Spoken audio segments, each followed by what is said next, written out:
Good evening, everyone, and welcome to Stop the Madness. So, tonight we are going to discuss Katie Proudfoot speaking finally regarding Sebastian Rogers, 15 years old, missing from Hendersonville, Tennessee. And I've got I have a little bit. It wasn't a lot, unfortunately. It was but it's exposure, and that's what matters. So let's watch On Patrol live. And we will take a listen together. During the early morning hours of February 26, 2024, 15-year-old Sebastian Wayne Drake Rogers disappeared from his home. Okay, early morning hours, February 26, 2024. Okay, nobody knows when he went missing. If everybody in this entire case is being truthful, here's what we can assume. Because there's zero facts in this case. Nobody knows anything other than he's gone. But if everybody's telling the truth here, Katie's sleeping, Chris is at work, Seth is at work. Nobody saw him leave. Nobody knows he left willingly, voluntarily, if he was snatched out of his room, barefoot. Somebody was kind enough to lock the door when they left, and poof. That's all we know. He was there, and then he wasn't. That's all we know. Home in Hendersonville, Tennessee. And the point was, he could have went missing February 25th in the evening. That's about 20 miles north of Nashville. He's not been seen or heard from since. And Sebastian is now the subject of an Amber Alert. Joining us now is Sebastian's mom, Katie Proudfoot. Katie, thanks for being with us under what must be very difficult circumstances. First of all, how are you and your family holding up? So apparently she is back in Hendersonville. So if this is accurate, then the images of her today in Memphis might not be real. I'm not sure. We don't know.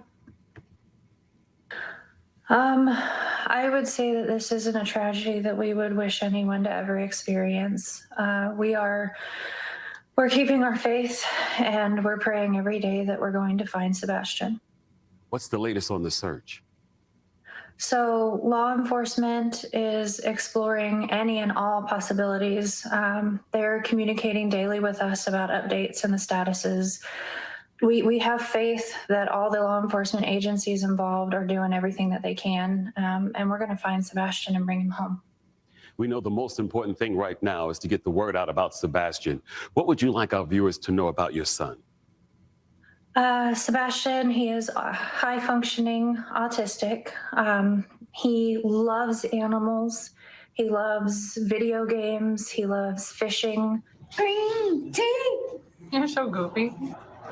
He's typically a very, very sweet boy. He can be quite temperamental, though, if he's overstimulated or if he's stressed out. He has a unique run. He runs like the Naruto anime character. When he's excited, he likes to dab, and he loves music. He loves to dance. That's all very helpful information. Now, if Sebastian is out there watching, what would you like to say to your son? I would say, Bubba, we love you. We all love you so much. Wherever you are, just know that we are not going to stop. We're going to keep searching. We're going to find you. We're going to bring you home. And if you ever get an opportunity, find a phone, find a safe adult, call 911. But I'd also like to I don't like the words, if you ever get an opportunity. Not to sound morbid, but the way that makes me think, and maybe I am overthinking because this is such an exhausting case. If you ever get an opportunity, just sounds to me like you know they will never get the opportunity. I don't want to think that way, obviously. I want to think the best. To ask our community to please, please, please keep searching your properties. Keep sharing his flyer. If you know something or you see something, please say something. Call the law enforcement immediately. So they have on here 1-800-TBI-FIND. And again, this is courtesy of On Patrol Live on X. And I'm really, really, really upset about all of this. I've been working diligently, going through interviews, the shitstorm that is social media. I've been digging through countless theories, trying to get to the bottom of some actual solutions and locations. Even if a theory might not be the most popular theory, is there a chance? And if there's a chance, why would we rule out looking? Does not hurt to look. We don't know who's innocent. We don't know who's guilty. We don't know what happened. Anybody claiming to know what happened with certainty just doesn't. We all have our thoughts, opinions, and feelings, but the reality is those things aren't bringing him back. And what will bring him back is brainstorming. So if you have thoughts,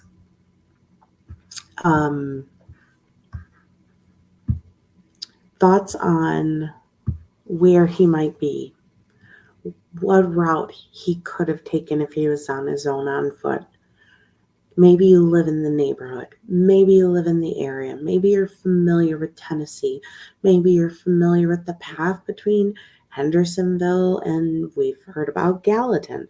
We've heard about Memphis. It really doesn't matter. It really doesn't matter who's being offended when you're coming up with realistic locations that I can build on this list, that someone hopefully can get to Seth and the volunteers can get out there and search. I believe they're running out of places to look. And so if we can be anything, we could be a resource to try to come up with places to look. So I would love to hear your thoughts, your suggestions, and be specific. The theory isn't as important as the where. Where? Is there a highway? Is there a creek, a body of water? Is there, various things? The case is disturbing. What's concerning is, well, let's do this. I'm going to show you guys Elijah Vu, missing from Wisconsin, 3 years old. This is WLUK TV Fox 11, and I'll play a couple little parts of this. She mentions in her video, that law enforcement is communicating with them daily. That was what she said on Patrol Live. Seth seems to not be getting any information. So that's disturbing. Why would law enforcement communicate with one side but not the other side? Is somebody making this up? I don't know. But this is just, and it just disgusts me because they basically stopped looking other than volunteers. And in Wisconsin, for Elijah, even though everybody really knows that we might be looking at the worst outcome, law enforcement is doing both investigating and searching. He went missing 6 days before Sebastian, so he's been missing longer, and they're using drones, kayaks, people, boats. I mean, anything you could possibly imagine. They're comparing this to their own children. I mean, it's just the schools are making bracelets. City council increased funding for the search. Well, as of today, I can't really talk about the investigation. There is an investigation taking place, but at the same time, we continue to search. That search has really just continued to expand. We have focal areas that we believe we're searching in the right areas, and we'll continue to do so. But that search right now has really focused primarily on about 15 to 20 square miles that we've thoroughly checked. Like I said, we'll continue to check that area, but it's also led to expanding on that area. As you've seen prior, we've had tips and leads that led us to a landfill. Thing to say that he just simply walked off. This is a tight-knit community. You can't walk around without people knowing what's going on.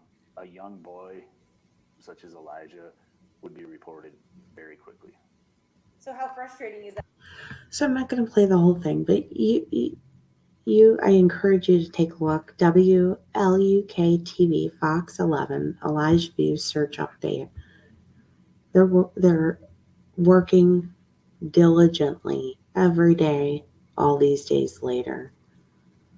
So hopefully you will join in sharing information, being a resource, trying to help be part of the solution here and helping us get some answers. So please comment with any information you think might help us hone in on locations. Again, the goal is to come up with more locations that are viable for searching. Thank you and have a great night.